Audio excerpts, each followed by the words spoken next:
নিশাকে surprise দিলাম। নিশা কিন্তু surprise পেতে অনেক বেশি পছন্দ করে।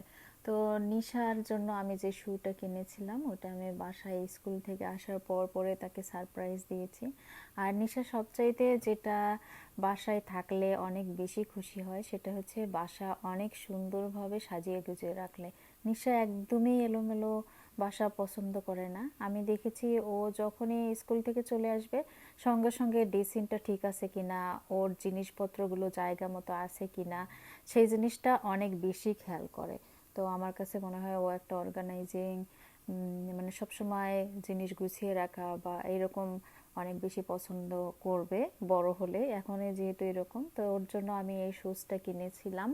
অনেক আপুরাই জিজ্ঞেস করেছো যে আপু এটা কোথায় থেকে কিনেছো, এরিয়াটা কোথায়। যে আপু ওই ভিডিও আমি দিব, তারপরও বলে দিচ্ছি এটা হচ্ছে 82nd রোজভেল্টে, যেখানে gap, old navy, banana Republic যে ব্র্যান্ডগুলো আছে ওগুলোর পাশেই।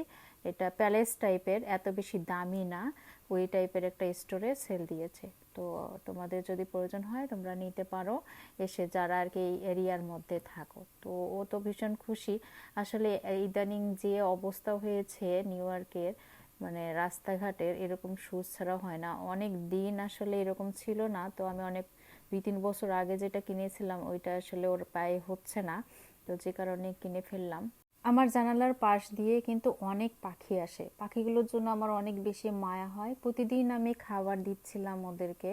তো বাইরের নিচে এত বেশি স্নো পড়ে আছে, তো আজকে জানালায় খাবার দিয়েছি, দেখো পাখিগুলো এসে খেয়ে যাচ্ছে। আর ওরা যে কত কষ্ট পাচ্ছে আমার অনেক খারাপ লাগে। আসলে পাখি বোঝে না, ওরা আসলে এই শীতের মধ্যে অনেক কষ্ট পায়। এগুলো হচ্ছে বাবুই পাখি, বাংলাদেশের যে বাবুই পাখিগুলো সেগুলো এখানে। অন্য অন্য বড় পাখিগুলো আসলে অন্য দেশে চলে যায়, ওরা তো যেতে পারে না, ওরা আসলে এই ঠান্ডার মধ্যেই আছে। অনেক পাখি এদেশে।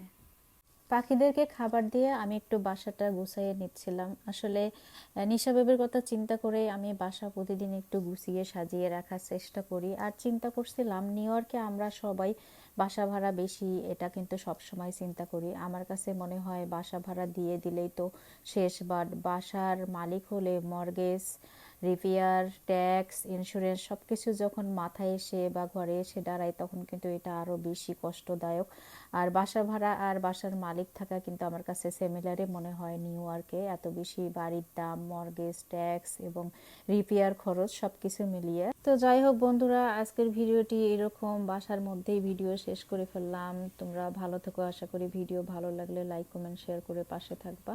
তো আজকের মতো এতটুকু, আল্লাহ হাফেজ। সবাই অনেক অনেক ভালো থেকো এবং সুন্দর সুন্দর ভিডিও পোস্ট করো আর ডলার ইনকাম করো, এই কামনা।